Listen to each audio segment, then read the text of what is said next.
एकूण गाथ्याला प्रकरण 100 145 अभंग महाराजांना मागणीपर प्रकरणात खर्चिले।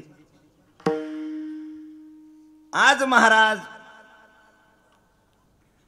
देवाकडे मागणी करायले।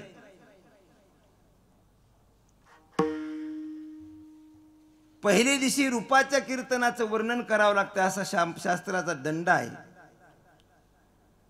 रूप कीर्तन, गुण कीर्तन, नामसंकीर्तन, संत कीर्तन, धर्म कीर्तन, लीला कीर्तन। आजच्या कीर्तनाचं महाराज नाव काय?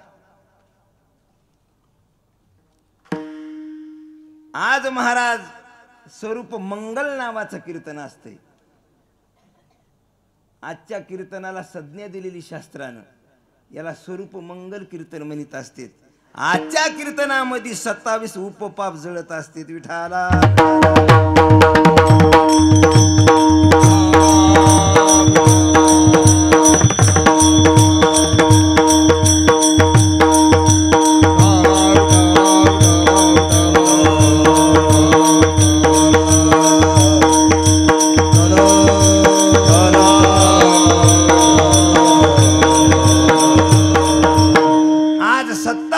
उपपाप आजच्या कीर्तन जर श्रवण केलं तर 27 उपपाप हे संपत असतात। कीर्तन श्रवण केल्याच्या नंतर महापाप 10 आणि मुख्य पाप 5 हे 5 पाप उद्या काल्या संपत असतील। 10 पाप वाणीचे 4, शरीराचे 3 आणि मनाचे 3 मुख्य पाप। महापाप 5 ते 5 महापाप उद्या काल्या संपत असतात। 16,108 गवळणी भोगून कृष्ण ब्रह्मचारी आणि 60 खंडी अन्न खाऊन दुर्वासा उपाशी। हे ज्याला जमतंय सांगायचं त्यानं काल्याचं कीर्तन कर जावं। विठाला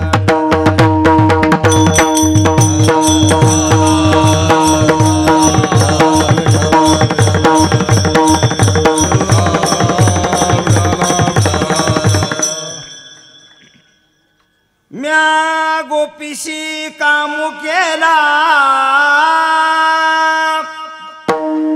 की निशेष त्याचा कामू हरिला। कृष्ण व्यभिचरणी ऐसा मनितला तो जाणावा अति मूर्खू। देव उद्धवाला सांगायले म्या गोपीला काम केला नाही म्हणले त्याचा काम हरण केला। तू का म्हणे नडधारीन भोग भोगून ब्रह्मचारी। भोग भोगून ब्रह्मचारी कसा तर गोपीचा काम हरण केला। आपण काम वासने पोटी हरण करीत नाही भोगितो। देवानं गवळणीचा काम हरण केला आणि 60 खंडी अन्न खाऊन दुर्वासा उपाशी कसे महाराज। ग्रासोग्रासी ब्रह्मार्पण या नाव साधूचे परिमित भोजन। हेची 14वे लक्षण सत्य सुगम उद्धवा। हे साधूचं 14वं लक्षण आहे। प्रत्येक घासाला ब्रह्मार्पण म्हणजे दुर्वासा जेवून उपाशी उद्या 5 पाप संपत असतात आणि आजच्या कीर्तनात 27 पाप दग्ध होत असतात।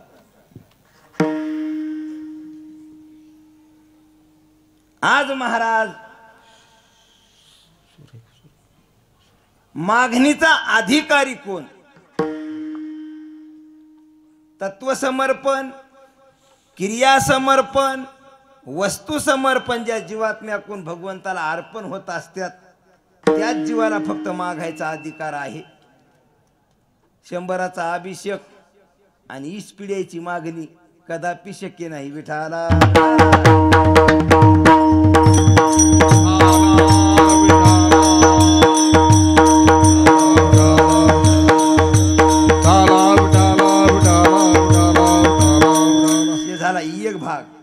दुसरा भाग या मृत्यू लोकांमध्ये पहिली मागणी कोण केली?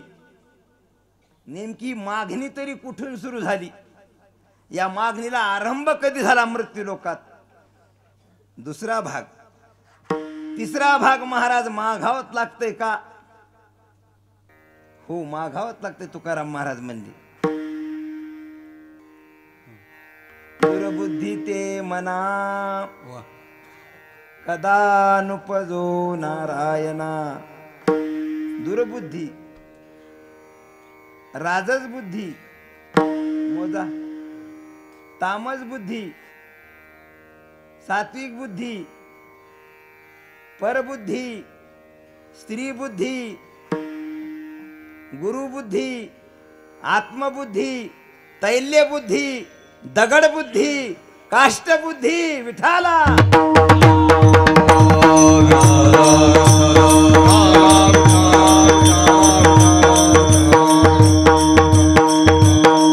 बुर्नस बुद्धी.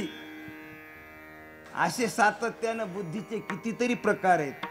आज महाराज बुद्धीचा त्याग करायचा सांगितला. कोण्या? दुर्बुद्धी ते मना कदा नुपजो नारायणा.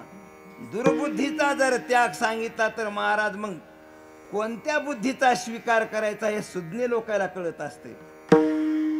कोणी जर म्हणलं पंक्तीत वरण बराबर झालं समजायचं भाजी चांगली झाली. याचा सिद्धांत तसा आहे. आत्मबुद्धी हितार्थाय गुरु बुद्धी विशेषतः परबुद्धी विनाशायेच स्त्री बुद्धी मूळ प्रलय वहा. काय म्हणाला श्लोक? आत्मबुद्धी हितार्थाय. माता अनुसया आत्री ऋषीची पत्नी. त्याला 3 मुलं झालते. त्याच्यामधला एक मुलगा त्याचं नाव दुर्वासा. आणि ते दुर्वासा इतके खोडील होते की आपली आई जर पतीच्या सेवेत जर रत असन तर ते लेकरू खोड्या करायचे, माईचे केस वडायचे, काहीतरी खोडी करायची. आणि मग आत्री ऋषीच्या सेवेमध्ये माता एकरूप असताना पतीच्या सेवेत अंतर पडू नये म्हणून त्याने लेकराला वसवस करायचं. एक दिवशी असा राग आला अनुसया मातेला. त्या लेकराचा जे पाय धरला माता, जे लेकरू फिरिलं, जे फेकला आश्रमाच्या बाहेर. गुरुच्या आश्रमामध्ये सगळे यज्ञ प्रज्वलित झालेले होते. ऋषीच्या आश्रमावर यज्ञ सतत. त्याला धूम्र वास्तू म्हणत असते. ऋषीन ब्राह्मणाच्या वास्तूमध्ये सतत धुपण निघाव, त्याला धूम्र वास्तू म्हणतात. श्रीमंताच्या वास्तूला ध्वज वास्तू म्हणत असते. अशा वास्तू येतात. वेशीची वास्तू कोणती, राजाची कोणती, चोराची वास्तू कोणती. त्या वास्तूसारखं जर चोरायनं घर बांधलं तर खेपरी कामी जाणारच नाही. त्याने येताना घरी काहीतरी नेवाच असं शास्त्र आहे. आणि मग ते लेकरू फेकलं. ते लेकरू जाऊन पडे यज्ञात. तिकून देवऋषी नारद आले. नारायण पाहिले लेकरू नेमकंच यज्ञात टाकलं की नारदानं जाऊन ते लेकरू उचललं. अरे म्हणजे हे लेकरू लय कामाचं आहे, म्हणजे पुढे काम करणार, याला जळू कसं द्या. उचललं लेकरू. माता अनुसयेनं सांगितलं नारदा हे लेकरू म्हणले चांगलं उपवर होईपर्यंत या आश्रमात राहता कामा नाही. याचा दूरवास व्हावा माझ्यापासून म्हणून त्याचं नाव दुर्वासा पडलं. विठाला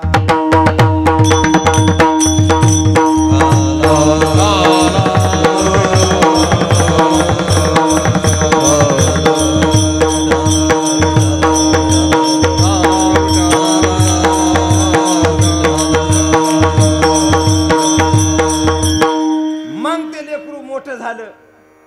आणि पुढे 60,000 शिष्य दुर्वासाच्या सोबत तीर्थयात्रेला निघाले.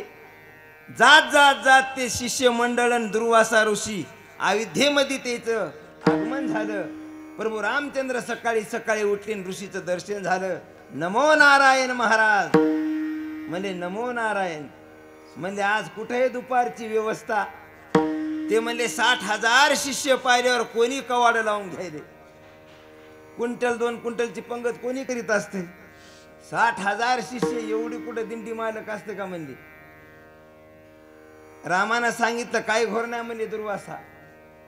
तुमच्या जेवणाची व्यवस्था होईल. तुम्ही शेरीव नदीवर जाऊन स्नान करून या. दुर्वासाच्या पोटामध्ये दुर्बुद्धीनं संचार केला आणि ते दुर्वासा राम प्रभूला म्हणले, रामा तुमची पत्नी रावणाच्या इकडे 6 महिने राहिली. हे जर लोकाला कळाले की दुर्वास ऋषी तुमच्या घरी जेवले तर माझ्या प्रतिष्ठेचं काय. माणसाला प्रतिष्ठा लय आवडत असते. संत कबीरजी म्हणले, मान बडाई ईर्ष्या दुर्लभ तेजना देह. या 3 गोष्टीचा त्याग साधूला सुद्धा होत नसते. मानाची, लौकिकताची लय आवड आहे प्रत्येक जीवाला, स्तुतीची. आणि मग दुर्वासानं रामाला तसं विचारलं, म्हणजे जर लोकायला कळालं जर दुर्वासा ऋषी तुमच्या घरी जेवले तर आमच्या प्रतिष्ठेचं काय. ते म्हणले, आम्ही लोकायला कशाला सांगावं महाराज. आणि तुम्हाला इतक्या उंबी जर विश्वास नसेल तर चलते व्हा म्हणजे पुढी, तुम्हाला आमच्या इथे जेवण नाही. दुर्वासा इथून तितके पुढे गेले, पुन्हा वापस आले. म्हणजे इतक्या लोकांना कोण जेव घालील. म्हणले, बरं जेवतो पण कोणाला म्हणू नका. ते म्हणजे आम्ही कशाला म्हणा. निघाले पुढी. नारदाची भेट झाली. नारद म्हणले दुर्वास मुनीला, दोघायचा बी नमस्कार झाला. म्हणजे कुठं चालले तुम्ही. म्हणजे शेरीव नदीवर स्नानाला चाललो. आणि म्हणले, तुम्हाला माहित नाही का रामाची बायको म्हणजे रावणानं नेलती आणि तुम्ही त्या बाईच्या हातचं खाणार का. याच्यापेक्षा माती खावाव. नारद म्हणाले. दुर्वासा म्हणजे खरंच आहे, माती खावा पण वेळ आहे आमच्यावर. गेले स्नानाला ते शिष्य मंडळ. दुर्वासा ऋषी. नारद पुन्हा महालात आले. सीता माता स्वयंपाकाला लागल्या. म्हणजे माते कशाचा स्वयंपाक चाललाय. म्हणल्या, दुर्वास महामुनी 60,000 शिष्य आलेत पण मी तर वेगळंच ऐकिलं. त्या म्हणल्या, नारदा तो काय ऐकिलं. ते दुर्वासा ऋषी म्हणले, रामाची भार्या सीता रावणानं नेली आणि तिच्या आजचं अन्न खाल्ल्यापेक्षा माती खावा. सीता म्हणजे ते असं म्हणलं का मथार. बर कुत्र्याला भाकर टाकीन म्हणली पण अशा महाराजाला खाऊ घालणार नाही नारदा. एक काम कर म्हणली, ते पाण्याचा घडा इकडे घे म्हणली. तांब्या घेतला, पाण्याचा तांब्या इकडं. हातात पाणी घेतलं. हे जगत जनी त्या अखिल कोट ब्रह्मांडाच्या मालकाचं आव्हान केलं, मी जर सत्यपतिव्रता असन आणि हे जर दुर्वासा माझ्यावर जर आळ घेत असन. 60,000 शिष्य दुर्वासा शेरीव नदीवर स्नानाला गेलेत. पाण्यात आहेत तोपर्यंत गडी राहिले पाहिजे आणि पाण्यातून वरी निघणं बाया होणं संगत असं म्हणणं पाणी सोडलं खाली. सगळे 60,000 शिष्य दुर्वासा ऋषी सगळ्या बायात झाल्या. एकूण एकाला आय्यान बैयात लागले म्हणायला. असं लागले एकूण एकाकडे पाहायला. इतकाल्या येण्या पाहायचंच काम नाही. कोणत्या 6 वार कोणत्या 9 वार. एकूण एकाकडे पाहायलेत. म्हणजे हे काम कसं काय असं बिघडलं. नारदानं सांगितलं सीता मातेला घरात हळदी कुंकू किती आहे. म्हणजे सवासणीचा झुंडा यायलाय आणि आता म्हणजे सवासणीची पूजा करावी लागती. तयार राहा. दाश्या घेऊन माता सीता उभ्या. दुर्वासा सगळ्यात टप्पूबाई दिसायलेत. त्याच्या मागे 60,000 शिष्य झाले, त्या बी महिलाच. सगळा लगेच झुंगात आला. अयोध्येमध्ये आगमन झालं. नारद म्हणाले, चला बसा धरा म्हणजे पंक्ती. बसल्या पंक्ती जेवायला. पण नारदानं सांगितलं, मालकाचं नाव घेतल्याशिवाय घास घेता येत नसते. आधी मालकाचे नाव घ्या आपापल्या. चला घ्या. लागल्या माना खाली घालायला सगळ्या बाया. कशाचे मालक आले, कशाचा परिणाम महाराज.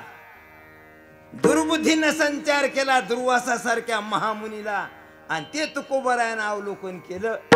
दुर्बुद्धी ते बोला,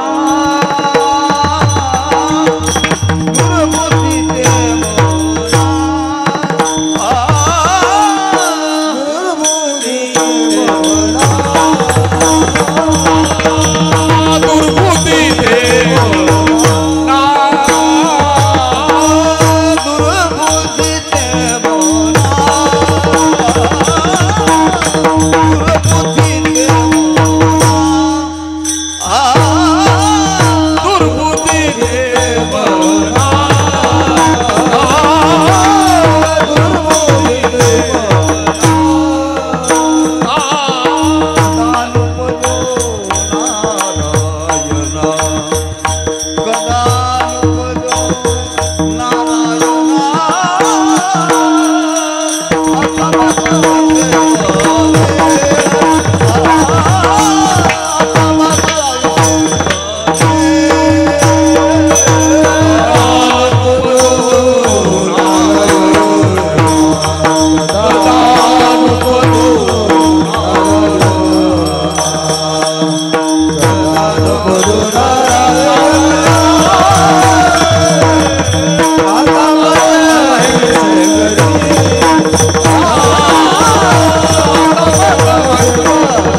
सदानुपजो नारायणा आता मजाईशे करी तुझे पाय चित्ती धरी. स्वतःच्या स्वार्थासाठी जो भगवंताकडे मागत असतो तो असतो मनुष्य. दुसऱ्याचं आहीच चिंतन करीत असतो, वाईट करण्याकरता मागणी असतात ते असते दैत्य. आणि जगाच्या कल्याणासाठी जे मागित असतात ते असते संत. संत काय दान देतात महाराज? देव काय दान देत असतो महाराज? आई वडील काय दान देत असतात महाराज? ते तुमच्यासाठी प्रमाण विठाला.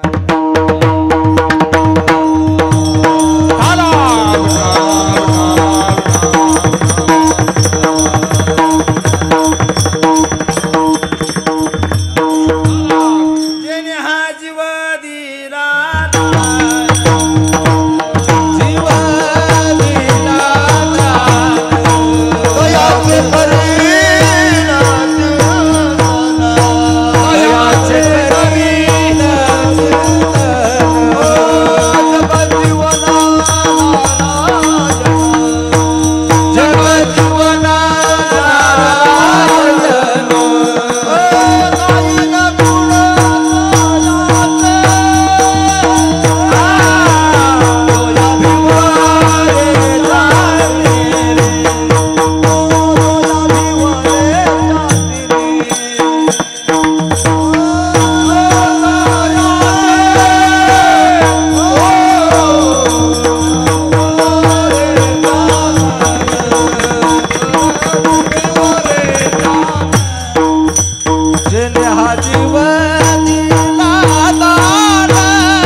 तिकडे होता महाराज, इकडे घेतला कोण मग? होय, जीवत तिकडे होता त्यानं दान दिला आपल्याला, पण इकडे घेणार कोण होतं? कीर्तन लय अवघड असते. जीव देणारा भगवंत तिकून देवानं जीव दान केला, पण महाराज इकडे घेणारा कोण आहे? सगळ्यात अवघड कीर्तन, पण सगळ्यात लोकांनी सोपं केले. आता त्याचा करा विचार. तुम्हाला जसा चटका लावून जातो, चटका लावून जातो ना, आता कोणी जीव घेतला तुम्ही करा त्याचा अभ्यास. संत काय दान देतात महाराज? केले उपकार सांगू मी काय, केले उपकार सांगू मी काय, आपण करी ऐसे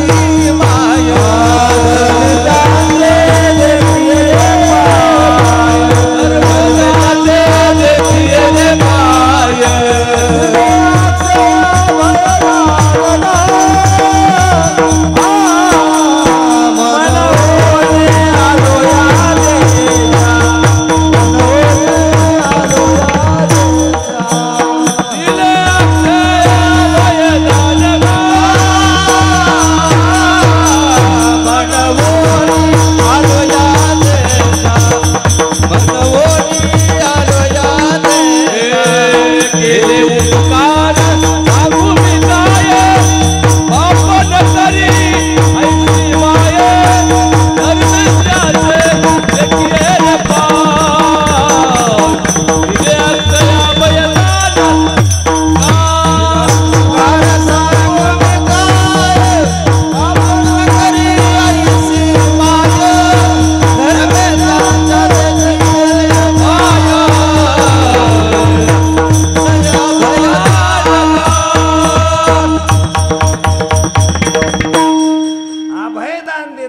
संत. जन्म मरण आपलं हिशोबच, मग पुन्हा जन्मायचं नाही मरायचं नाही. अभयदान देत असतात साधू.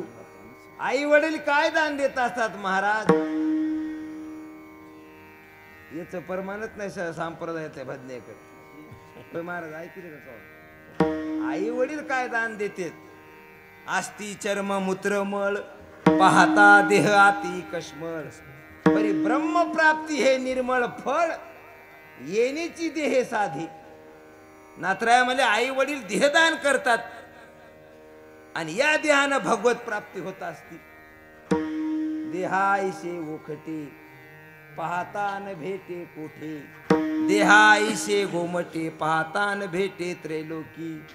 ते ओखटे म्हणून त्यागावे, मोक्षे सुखाशी नागवावे, गोमटे म्हणून भोगावे, अवश्य जावे नरकाशी.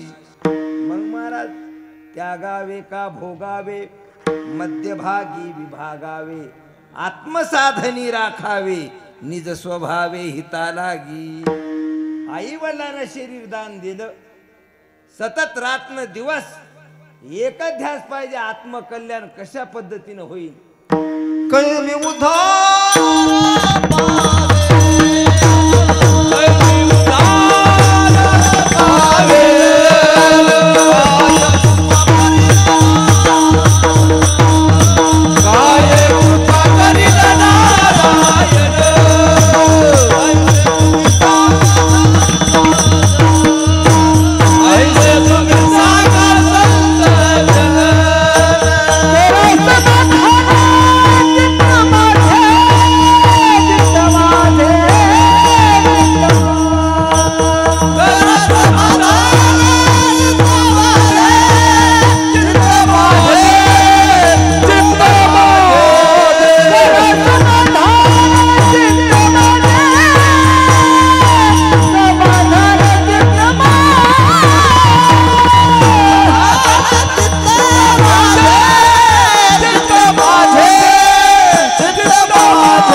भक्तीचे डोहाळे कधी लागले का? तुकोबाराया म्हणाले याला भक्तीची डोहाळे म्हणतात.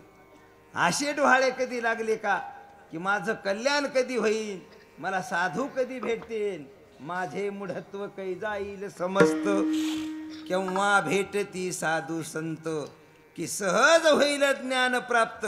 तळमळ मनाट वाटत असे अंगी वैराग्य आसमास, जो सर्व पदार्थावरी उदास, शरण रिगे सद्गुरुस शुभेच्छा यास म्हणावे. ज्ञानाच्या 7 भूमिका आहेत. पहिली भूमिका, आतून बाहेरून वैराग्य कधी कोणाला झालं का? आणि ज्या दिवशी आतून बाहेरून वैराग्य झालं तो दिवस भाग्याचा. विठाला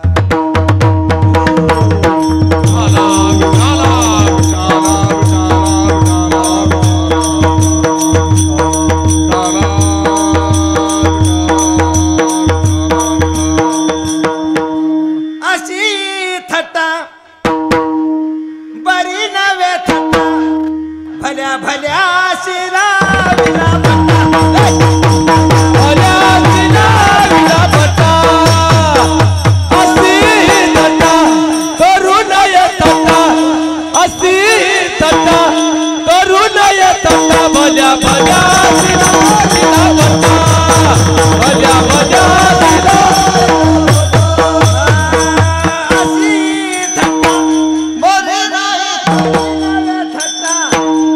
भल्या भल्या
ब्रह्मदेवापासून झाला. मनाची उत्पत्ती चंद्राकडून झाली, चित्ताची उत्पत्ती वासुदेवाकडून आणि अहंकाराची भगवान शंकराकडून उत्पत्ती झाली.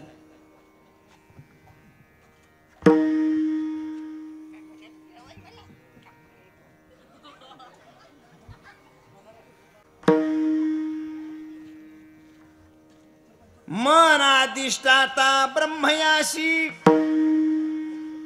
मन ब्रह्मयाची बुद्धी भ्रंशी. ब्रह्मदेवासारखाच्या बुद्धीचा तोल सुटला. महाराजानं बुद्धीला जगताला उत्पत्तीला आणलं. म्हणून परमार्थ करताना दुर्बुद्धीला आधी, सद्बुद्धी अंगी बांधण्याकरता जगद्गुरु तुकोबाऱ्या दुर्बुद्धीचा त्याग सांगायले. परमार्थ करताना जर दुर्बुद्धीचा संचार झाला, एक मनुष्य नरदेह संपले की 84 लाख येवण्या भोगावं लागतात मनुष्याला. इथं जर पेरणी योग्य जर नाही झाली तर कोटी जन्म दुःख भोगावं लागते. ज्ञानोबरायाचं वर्णन आले ज्ञानेश्वरीत. म्हणून विधीची वाफ चुकवी, योग्य पेरणी जर इथं नाही झाली, अन्यायाचे बीज वाफवी, कुकर्माचा करवी लाभू जरी, तयासे असंभावे पाप पिके, जन्म कोटी ना तरी भोगी जीव. कोटी जन्माची इथं तयारी होत असते जर आपलं कर्म बदललं तर.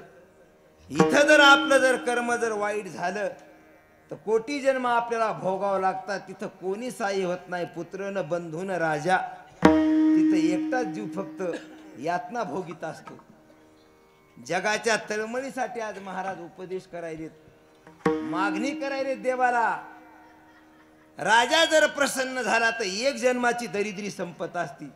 समजा तुम्हाला मोदी प्रसन्न झाले, तुमची त्याची योगागानं ओळख झाली. राजा जर प्रसन्न झाला तर एक जन्माची दरिद्री संपत असती. इंद्र जर प्रसन्न झाला तर एक कल्पवर्षाची दरिद्री संपत असती. ब्रह्मदेव जर प्रसन्न झाला तर एक महाकल्पाची दरिद्री संपत असती. ब्रह्मदेवाच्या संडासाचं भांड सोन्याचं, इंद्राच्या संडासाचं भांड चांदीचं, आणि तुमच्या आमच्या संडासचं भांड चिकन मातीचं. पण दुर्गंधी सगळ्याच्याच भांड्याला आहे. म्हणून दुर्बुद्धी. एक जर राजा प्रसन्न झाला, राजा अंबारात बसला एका हत्तीवर आणि प्रजेची पाहणी करीत करीत करीत असा निघाला तर 4 बैली नांगर चोलला. पूर्वीच्या काळात लाकडी नांगर होती, 4 बैली अशी जमिनीला घडी पडायली. राजानं अंबारातून पाहिलं, कौतिक करायसारखा शेतकरी म्हणले आपल्या राज्यात. सांगितलं प्रधानाला, हत्ती तिथं घ्या शेतकऱ्यापाशी. नेला हत्ती त्या शेतकऱ्यापाशी. राजानं नमस्कार घातला, खाली उतरले. म्हणजे तुमचं कौतिक केलं तितकं कमी आहे. काय म्हणजे जमीन फाडायली, बैल तसेच. बाबा म्हणले तुमचं वय इतकं झाले, तुम्ही बी काय म्हणजे काम करतात. हो म्हणले, मी राजा या नगरीचा, तुम्हाला प्रसन्न झालो. म्हणजे काय मागायचं तर मागा. काय मागितलं शेतकऱ्याला? सकाळपासून म्हणजे मी नुसता तोटा खायलो, चुन्याची डबीत नाही महाराज. म्हणजे मागायचं तरी भान पाहिजे ना. राजा म्हणला मला वरी घ्या आधी अंबारात. सगळंच वाया गेलं, म्हणजे चुनाच मागायले काही नाही काही नाही. निघाला पुढे राजा, वेश पालट केला, अंगावर कपडे ठेवले नाही. प्रजेची पाहणी करीत करीत पण एक बोटामध्ये छल्ला राहिला आणि ते छल्ला पृथ्वी मोलाचा. संध्याकाळची वेळ 11-12 वाजली, भुट्ट्या चोरायनं पाहिलं ते छल्ला चमकायला. 4-5 चोर राजाच्या अंगावर तेनं चल काढ म्हणले ते रत्न अनमोल. राजा म्हणला देत नाही, खाली पाळलं. शस्त्र बाहेर काढलं, मानावर चाकू ठेवला. चाकू मानावर ठेवल्या. तिथं गुरुकुल होतं, काही लेकरं शिकायला होते. तिथं 4 लेकरं पळत आले आणि राजा आडला म्हणून त्या चोराय संग त्या लेकरानं सामना खेळला. राजाच्या प्राणाचं रक्षण केलं. राजा सकाळी म्हणला तुम्ही गावाच्या येशीत भेटा मला. तिथं सांगितलं नाही मी राजा आहे म्हणून. मग सकाळी ते 4 मुलं येऊन असे उभे राहिले आणि राजा आपल्या शराजमामध्ये हत्तीवर बसून पायदळ घोडे सैन्य राजा चाले तेथे वैभव सांगाते. 4ही मुलं उभं राहिले. मग त्या मुलाच्या लक्षात आलं हे तर नरेश त्या नगरीचे.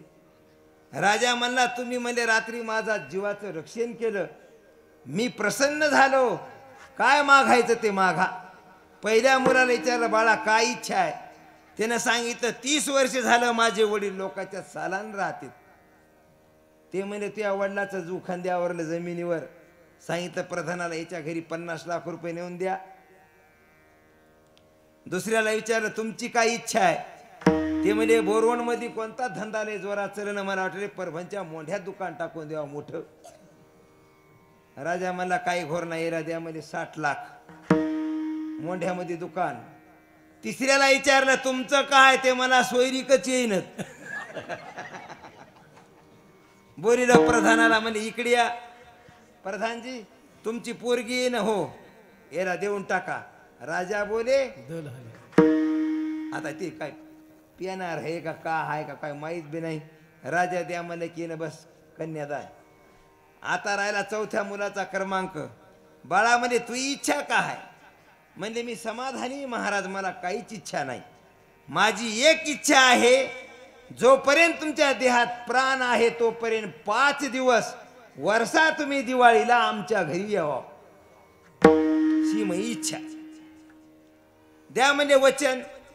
राजा म्हणजे वचन दिलं. राजानं वचन. यानं मागितलं काहीच नाही. 4, 5, 6 महिने निघून गेले.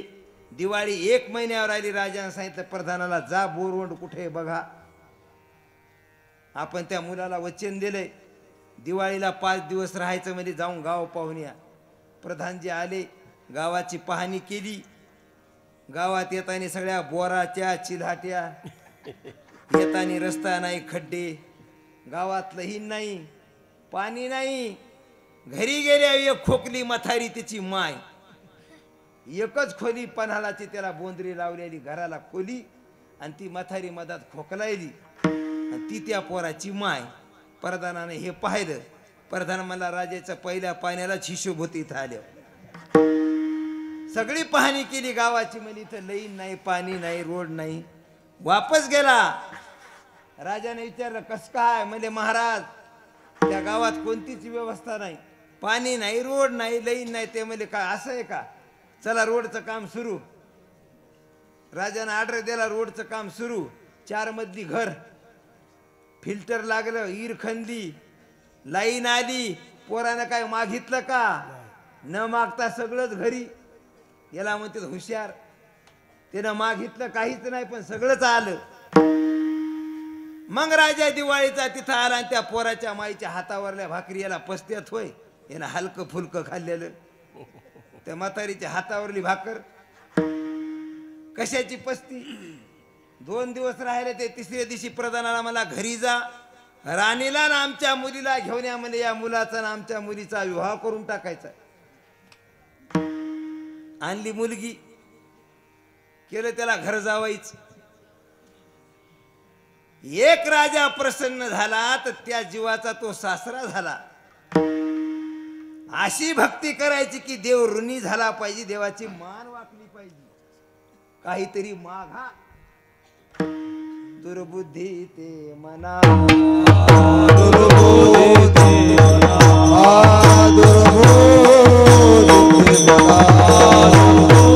ते मना.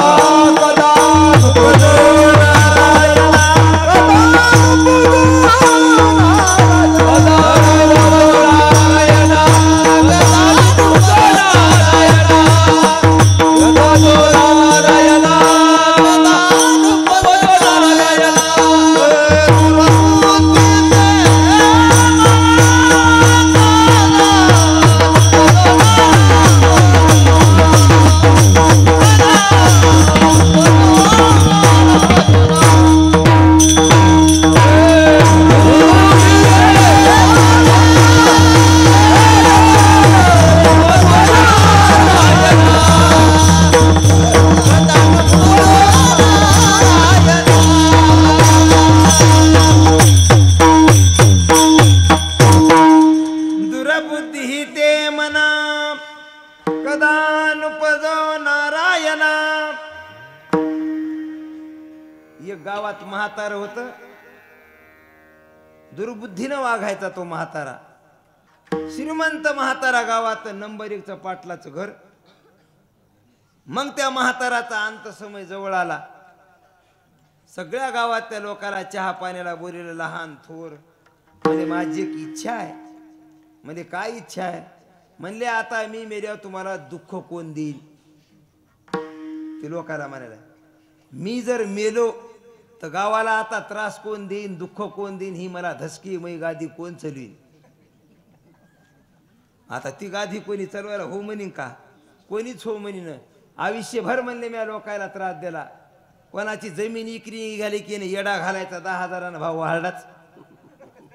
कोणाची सोयरी प्यानाला आणायचा नाही, मात्र निवडणुकीला पाडायला नंबर 1. मग म्हणले नाना तुमची इच्छा काय? म्हणजे माझी एकच इच्छा आहे. काय इच्छा आहे? आयुष्यभर मी लोकांना दुर्बुद्धीनं वागलो, म्हणजे त्रास दिला.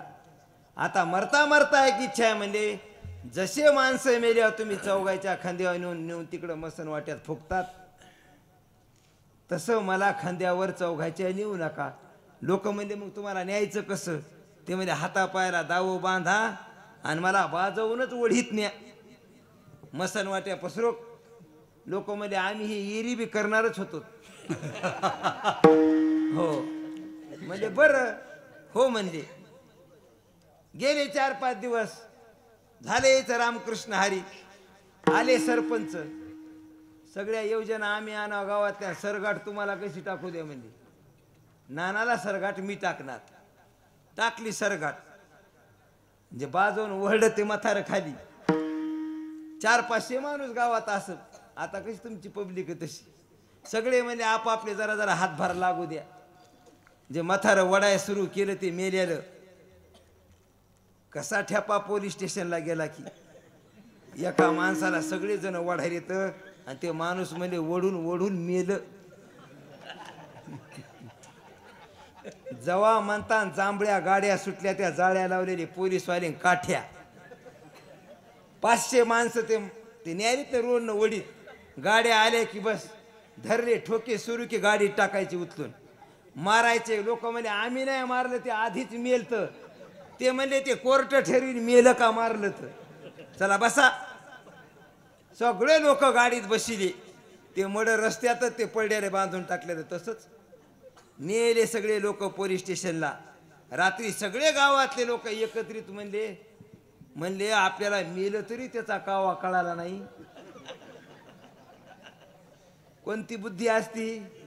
दुर्बुद्धी. अशी बुद्धी कधीच माणसानं जोपासना करायची नाही. काय होत असतं या बुद्धीचा वापर केल्यावर? आईशे ते म्हणी करू नये संकल्प. आईशे ते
म्हणी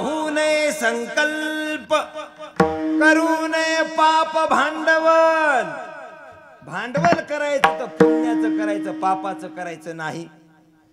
नेमकं महाराज पाप कशाला म्हणतात? भीका भूका कोही नाही, सबकी गठडी लाल. गाठ खोलना नाही जानते इसी विधी भय कंगाल. सगळ्या पैशी प्रत्येक जीवात्म्याच्या ठिकाणी एक रत्न आहे, पण ती गाठच कोणाला खोलता येईन. कोणी भिकारी नाही, कोणी या काळात उपाशी नाही, पण गाठ खोलायची ज्ञान नाही. तर ते ज्ञान कुठे मिळत असतंय? गुरु बुद्धी हितार्थाये. हनुमंतरायाची आणि बिभीषणाची भेट झाली लंकेमध्ये. सीताशुद्धी करता हनुमंतराया गेले, तिथं भेट झाली. 28 कोटी घर, पूर्ण घर हनुमंतरायानं पाहिले सीता मातेचा शोध घेताना. बाहेरून दिसायलेत मंदिर आणि मधात दिसायलेत खंबे, पेद बसलेले लोक. बाहेरून मंदिराच्या आकाराचे घर, रामायण उघडा. बाहेरून असं तिचं चित्र की वाटायचं मंदिर आहे. जसे तुम्ही आम्ही रोज भाकर भाजी खातो तसे ते लोक रोज मांस खात होते, असं रामायणात वर्णन येतंय. त्याला रोज माणसं लागत होते खायला. आणि मग हनुमंतराया जात जात जात जात एका दारापुढे तुळशीचं वृंदावन दिसलं आणि राम नामाचा ध्वनी ऐकू आला कानाव. लंकेमध्ये राम नामाचा ध्वनी आचंबा वाटला हनुमंतरायाला, नवल वाटलं. आणि मग बिभीषण बाहेर आले. आल्यावर या दोघांचा मग परिचय झाला. बिभीषणाच्या घराच्या इकून टाकलं होतं रलाकाना रा, आणि 5 फुटाचं अंतर पलीकून टाकलं मगरीचं म. सगळे लोक लंकेत गेले. रावणाला म्हणले, रामा म्हणले शत्रू पक्षाचं नाव तुमच्या भावानं घरावर टाकलं आणि तुम्ही आम्हाला सांगायले का? रावण म्हणला, हे जर सत्य निघालं तर भावाचा शिरछेद करीन. हातात खडक घेतला आणि निघाला रावण कुठं? बिभीषणाच्या महालाकडं. महालाजवळ गेल्या गेल्या लोकांना दाखिले, म्हणजे बघा राम नाव आहे का नाही. काय म्हणलं असं बिभीषण? दादा हे लोक काही म्हणतात. मग म्हणजे हे नाव खरं आहे की म्हणजे राम? ते म्हणजे तसं नाही, रावणातलं रा आहे म्हणले हे, आणि मंडवधरीतलं म आहे. जप तुमचा चाललाय म्हणला, वहिनीचा आणि दादाचा. ते लोक काही सांगतात घर फोडायसाठी, काही सांगतात म्हणजे लोक. रावण म्हणला, बघा आमचा भाऊ किती हित चिंतक आहे. वा बाहेर म्हणला, काही लावून देतात.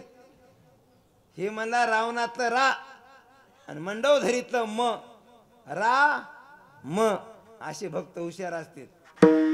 आणि मग हनुमंतरायाच्या संवादामध्ये बिभीषणाला आत्महितार्थ कळालं. कशाला आत्म्याचं हित म्हणतात? स्वस्वरूपाची ओळख करून दिली हनुमंतरायानं बिभीषणाला. हे झालं पहिलं. आत्मबुद्धी हितार्थाय गुरुबुद्धी विशेषता. भगवान श्रीकृष्णाचे गुरु संदीपनी आणि संदीपनीचे गुरु वेद धर्म. आणि त्या वेद धर्मानं सांदीपनीला सांगितलं, म्हणजे वंशनाद. गुरुला गुरुदक्षिणा काय मागितली असेल तर म्हणजे वंशनाद चलवा. वंशनाद म्हणजे गीता आणि भागवत. त्याच्या गुरुने दिलेली गुरुदक्षिणा आहे. म्हणून आमच्यासारख्या महाराजाला काहीच होईन, पैसे घेऊन बी विठाला.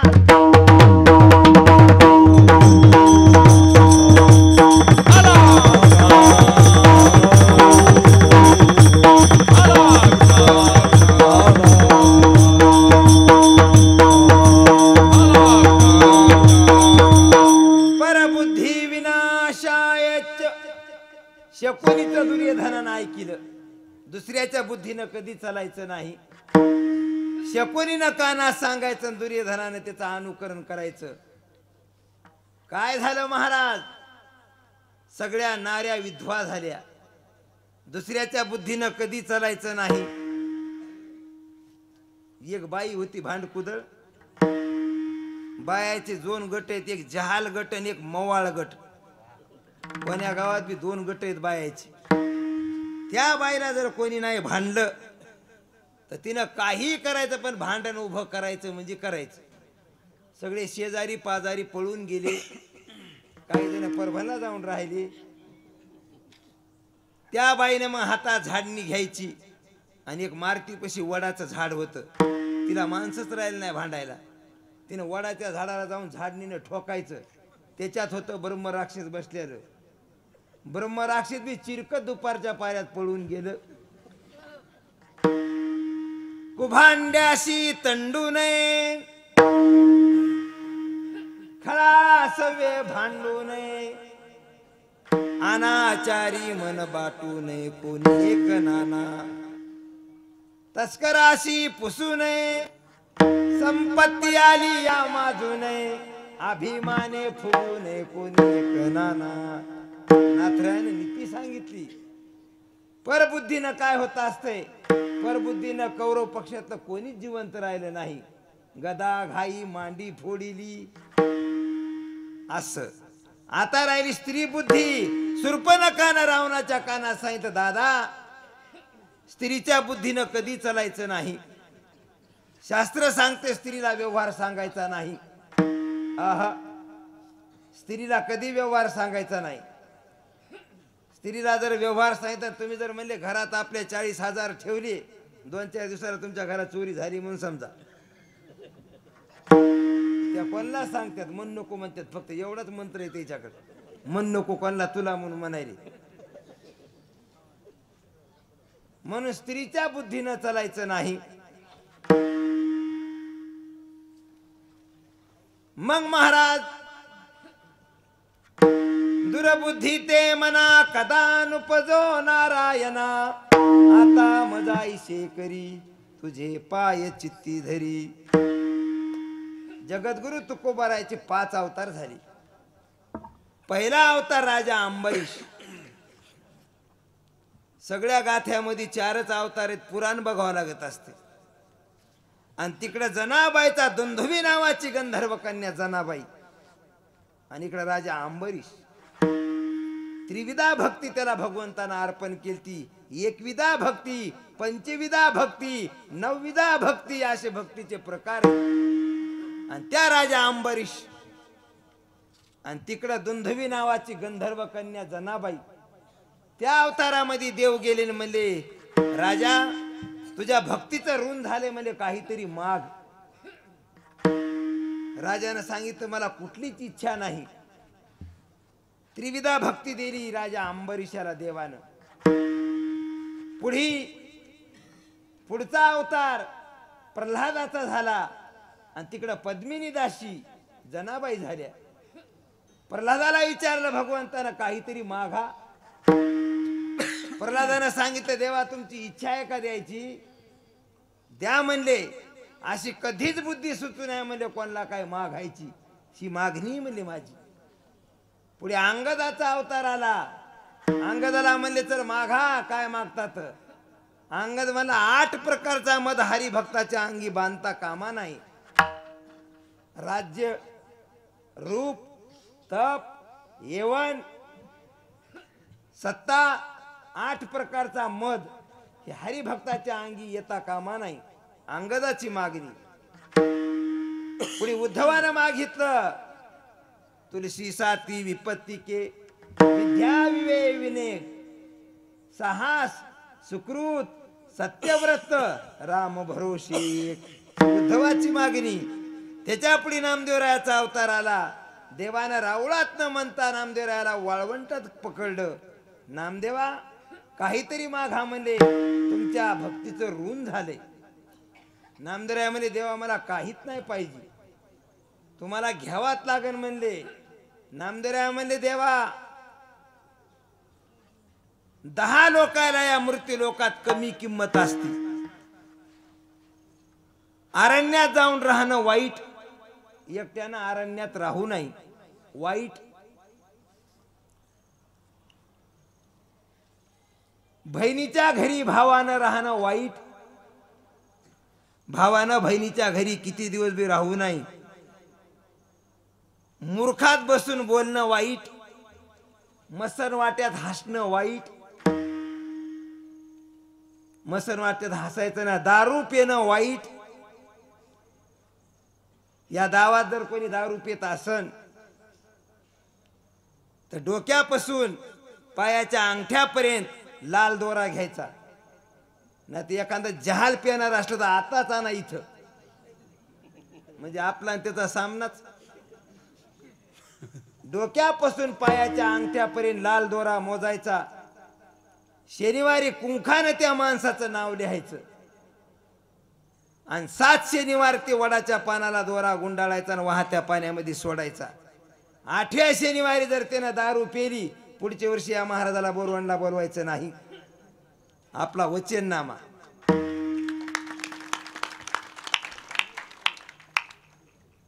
त्यानं जर दारू पेली तर आपली तारीख घ्यायची नाही. त्याची जर दारू सुटली, कीर्तन हे तळमळीचा असाव, जगत कल्याणाचा असाव, विषय पुराणातला असाव, गाथ्याचा असाव, काही सांगायलेत म्हणून महाराज पापड तळल्यासारखे तळवून मग गावात आणाव. कोणते महाराज आणू नका. ज्याची भ्रांती गेली नाही त्याच्यानं आपलं कल्याण होणार नाही. विठाला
आता या धुमाळ्याच राहील नाही कोणाजवळ.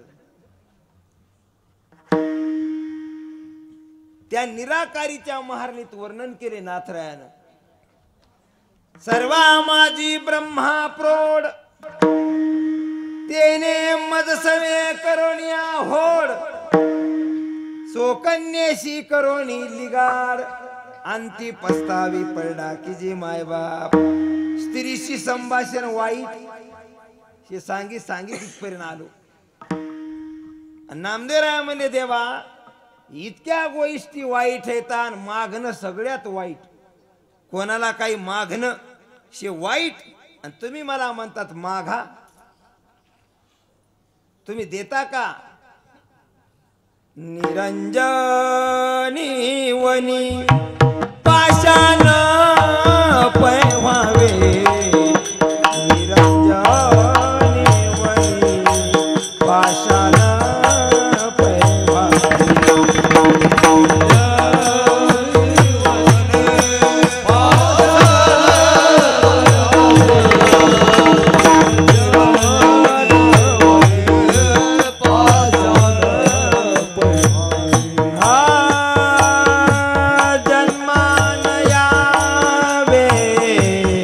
माघ त्याच्या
नामदेवराय म्हणले देवा म्हणले निरंजन वनामध्ये पाषाणाची येवणी भोगलेली बरी, वृक्षाची येवणी भोगलेली बरी, पण मागणं चांगलं नाही. तुम्ही मला माग कसं म्हणायले, काहीतरी मागा. मग नामदेवराय म्हणले बरं मागू का? मागा म्हणले हेची देवा पै मागत देवा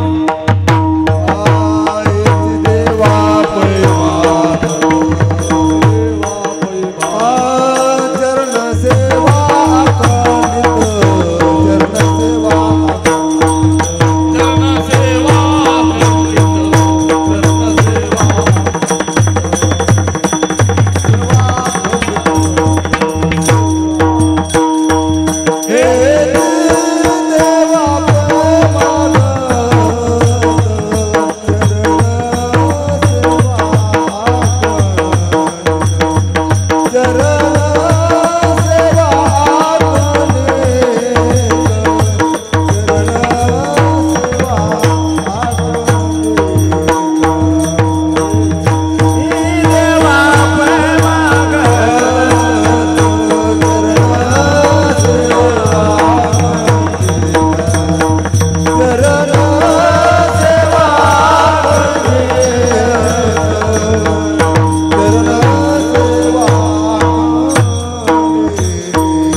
जगद्गुरु तुकोबारायाचा अवतार आला. आणि महाराज ज्यावेळेस देव म्हणायत महाराजाला, महाराज 5 जन्माचं ऋण झाले, काहीतरी मागा. महाराज म्हणजे मागतो अभंगाचं दुसरं चरण. आता माझ ऐसे करी आता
नका भितर निघाली एका इटीच पण म्हणू लाग जा ना माग. बाबानं म्हणलं म्हणायचं असो.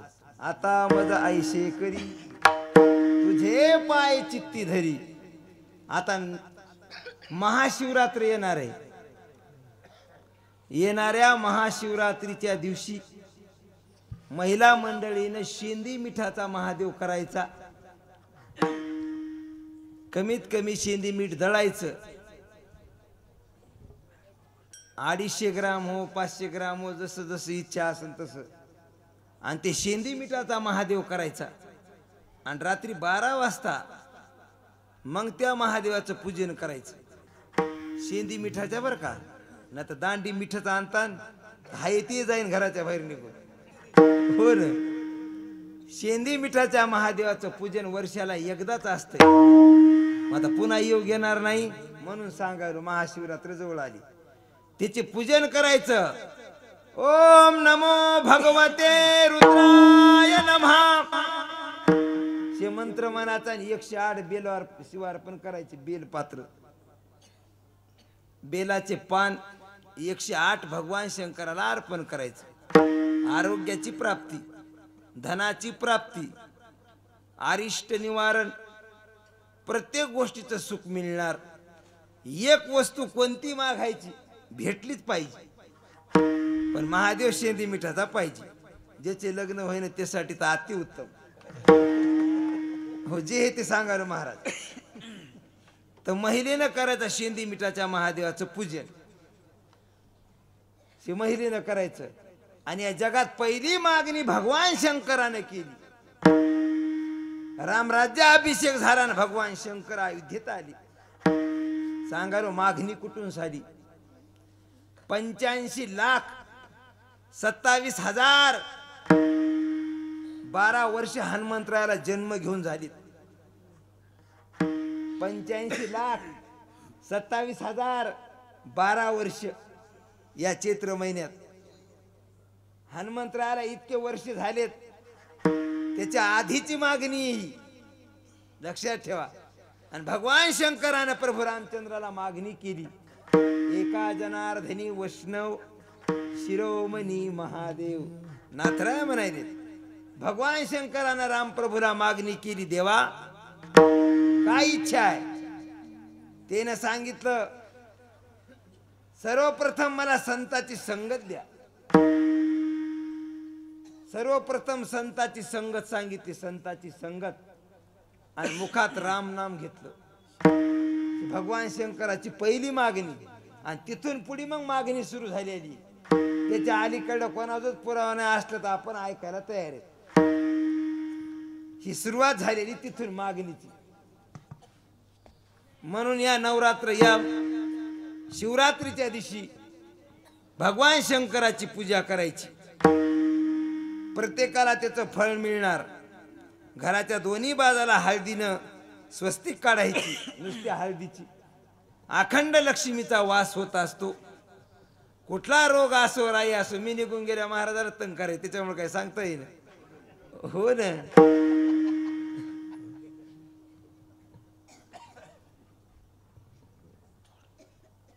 एक तोळाभर सोनं घ्यायचं. तोळाभर आणि भाजीची मोहरी कुटायची आणि ते सोनं गरम करायचं. आणि भाजीची मोहरी तिखी असतात ना आपल्या मोहरी. ती मोहरी मग गरम झालेल्या सोन्यावर अशी टाकायची. मला वाटते 84,000 रुपये तोळा आहे आता. गरम सोनं झाल्यावर त्याच्यावर मोहरी टाकायची इतकी इतकी. दुसऱ्या दिवशी सोनारापाशी घेऊन जायचं. त्याचे 16 रुपये बी येणार नाहीत. तुम्ही करून पहा. आणि तोळाभर जर तुम्हाला लय वाटत असन तर गुंजभर पहा. एक गुंजभर पाहिले की मग कळतंय. तोळाभर सोने रतीभर राही मिळविल्या पाही नाश होतो.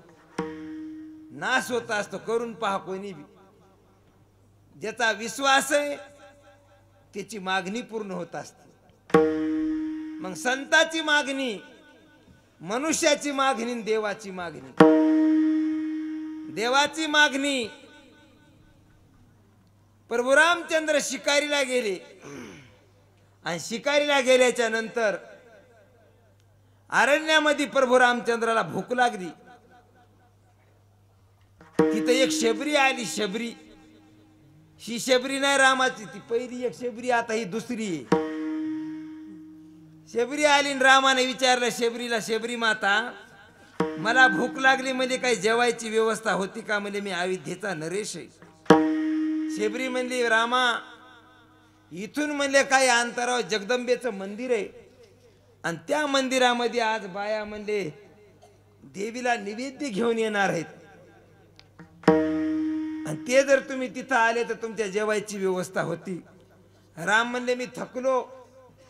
जा म्हणले आणि त्या देवीला सांगा अयोध्येचा राजा राम आला. मग त्या बाया सगळे ताट घेऊन गेल्या आणि देवीकडे. देवीनं मधातून ध्वनी निघाला त्या मूर्तीतून. म्हणले आजचा म्हणजे निवेद्य मी घेणार नाही. म्हणले अयोध्येचा राजा रामाला म्हणजे तेरा नेऊन जीव घाला. आले त्या बाया इकडं. मग इकडं आल्या पुन्हा त्या शेबरीला झाडलं रामानं. जा म्हणले त्या जगदंबेला सांगा की तू सीता होऊन बाहेर ये. आणि मग ते निरोप दिला. जगदंबा माता सीता होऊन बाहेर आल्या. आल्याच्या नंतर रामप्रभू जेवले. त्या महिलानं रामाला जेवू घातलं. अधिक संख्येमध्ये पुरुषापेक्षा महिला कीर्तन ऐकायला देवपूजा करायला अधिक का असतात. रामाचं वरदान आहे. आणि मग त्या महिलाने जेव घातल्यावर रामानं त्या महिलाला वरदान दिलं. सांगितलं म्हणले भक्ती तुमच्या ठिकाणी अधिक प्रमाणात नांदन. आणि पुरुषानं आपल्या पत्नीला कधीही नाव घेऊन बोलू नाही. कोण्याही पुरुषानं आपल्या पत्नीला रामा म्हणून हाक मार जावं असं वरदान आहे. आता उद्यापासून तरी सुरू करा. रामा म्हणायचं. रामा असं रामानात वर्ण आले बरं. काय पदरून बोलायला जमत नसतं. पुरुषानं महिलेला रामा म्हणायचं.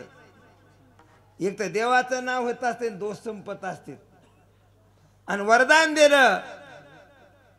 आणि मग त्या स्त्रिया पुढे यज्ञ पत्न्या झाल्या. ब्रह्मदेवानं गोकुळातल्या गायी चोरून नेल्या. झालं 5 मिनिटाचा दृष्टांत. सेवेला पूर्ण विराम.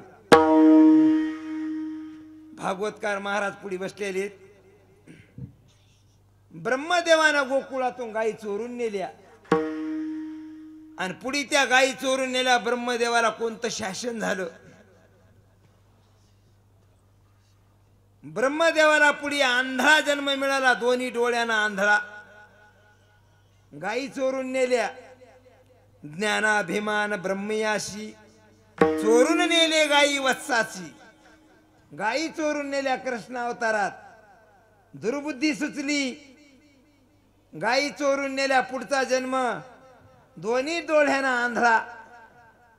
आई वडिलाचं पोट भरणं म्हणून ते लेकरू अरण्यात नेऊन सोडलं. दुष्काळ पडा खायलाच काही नाही. धडकेलाच भेटणं तर आंधळ्याला कोण खाऊ घालील.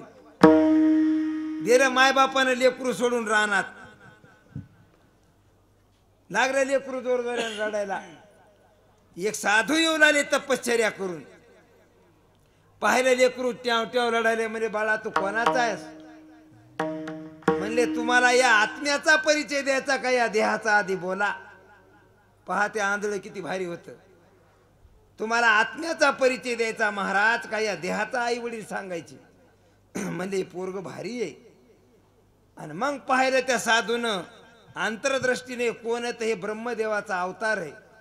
ब्रह्मदेव जरी असन दुर्बुद्धीनं कर्म केला असन तर ते भोगण्याकरता मृत्यू लोकात यावंच लागतंय. म्हणून आपले कर्म सुधरा. ज्याचं कर्म सुधारलं त्याचा मृत्यू सुधरत असते. आणि हे कीर्तन कर्म बदलायसाठीच असते. गावगाव पंक्तीचा सुकाळ झाला.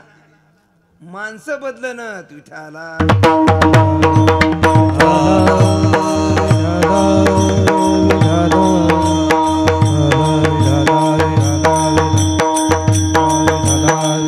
आणि मग त्या पोराला साधून आश्रमात नेलं. साधू देवपूजाला बसले. स्पर्श केला. स्पर्श कृपा झाली की दोन्ही डोळे आले त्या लेकराला. आणि मग गुरु देवपूजाला बसल्यावर ते लेकरू पंख्यानं वारं घालायले. आणि दुसरा शिष्या नाव तिची पाण्यात बुडाली म्हणून गुरुला हाक मारायले. तर येणं त्या अशा जे फिरू लागलं ना ते त्याला काय म्हणते पंखा. तर त्या पंख्याच्या वाऱ्याने ते माणूस बाहेर काढलं. आणि गुरुला काय म्हणाली ते महाराज तुमचा शिष्य बाहेर निघाला. देवपूजा मन लावून करा. गुरुनं डोळे उघडले. म्हणजे तुला कसं काय कळालं. म्हणजे तुमच्या इथून मला बी कळायले आता काय व्हायरे. याच कारण काय. आता मज ऐशे करी तुझे पाय चित्ती धरी. भगवंताचे पाय चरणात धरले. जेन जेन भगवंताचे पाय चरणात धरले. राधेने भगवंताचे पाय चरणात धरले. आणि रुक्मिणीनं गरम दूध केलं. आणि राधा आली म्हणून दूध प्यायला दिलं. राधेनं ती दूध पिलं. आणि संध्याकाळी पाहिलं कृष्ण परमात्म्याच्या पायाचे फोपले निघाले. सगळ्या राण्या पटराण्या पाहिल्या तर अष्टपटराण्यामध्ये देवाचे पायी आता चांगले होते ने फोडं कसे आलेत. मग कृष्णाने विचारलं रुक्मिणीला, राधेला गरम दूध कोण पाजलं? म्हणजे मीच. आणि म्हणले मग राधेच्या हृदयात मही पाय असते, तुम्ही पाजलं गरम दूध, पायी जळाली मही. आता मज ऐशे करी तुझे पाय चित्ती धरी, उपजला भाव तुझे कृपे सिद्धी जाव. आता मज ऐशे करी तुझे पाय चित्ती झरी,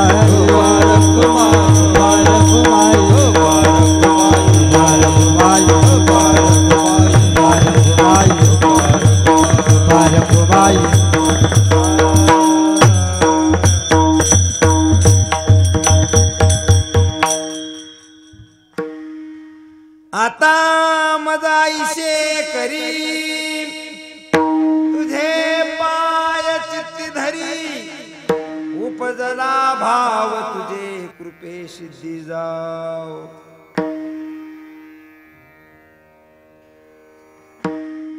महाराज, बुद्धी जोपर्यंत साह्य होत नसती तोपर्यंत भगवत प्राप्ती होत नसती. बुद्धी जर साह्य झाली, बुद्धी जर आपल्याला साह्य झाली तरच ईश्वर प्राप्ती होत असती. आणि हे जगाचं सगळं हित तुकोबरायच्या लक्षात आलं. कळवळ आला जगाचा आणि महाराजानं पुन्हा देवाकडे मागणी केली. पहिल्या चरणामध्ये महाराजानं मनाची मागणी आणि दुसऱ्या चरणात चित्तात मागणी केली देवाची. आणि ही मागणी केली जगत कल्याणासाठी. महाराजाचा एकच हेतू, मृत्यू लोकातल्या जीवाला सात्विक बुद्धी अर्पण कराव. सात्विक बुद्धी कशाने मिळत असते महाराज? ज्येष्ठ लोकांच्या सेवेनं, साधू संतांच्या सेवेनं, नित्य नेमानं सात्विक बुद्धी प्रदान करीत असते देव. माझे कृपेवी न काही, कधा अनुताप नुपजे देही. शुद्ध अनुताप ज्याचे ठाई, तिथं माझी कृपा परिपूर्ण असे. जिथं वैराग्ययुक्त सात्विक बुद्धी येत असती तिथे देव म्हणले माझी कृपा होत असती. आणि देवाची कृपा झाली की अभंगाच्या चौथ्या चरणात तुका म्हणे आता, तुका म्हणे आता, तुका म्हणे आता, तुका म्हणे आता, तुका म्हणे आता, तुका म्हणे आता, तुका म्हणे आता, तुका म्हणे आता.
तुझे पाय चित्ती धरी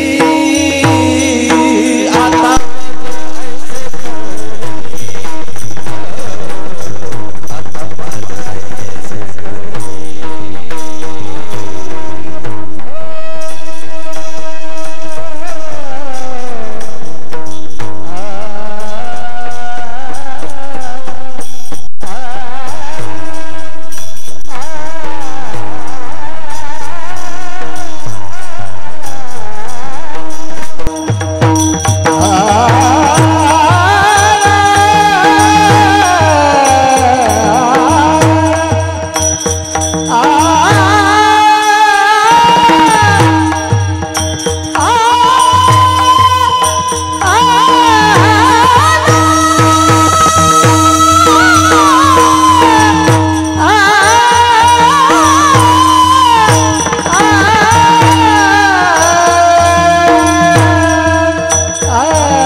कोणता लाभ? देवाचे चरण सतत हृदयात धरण हे लाभ सांगितला महाराजांनी.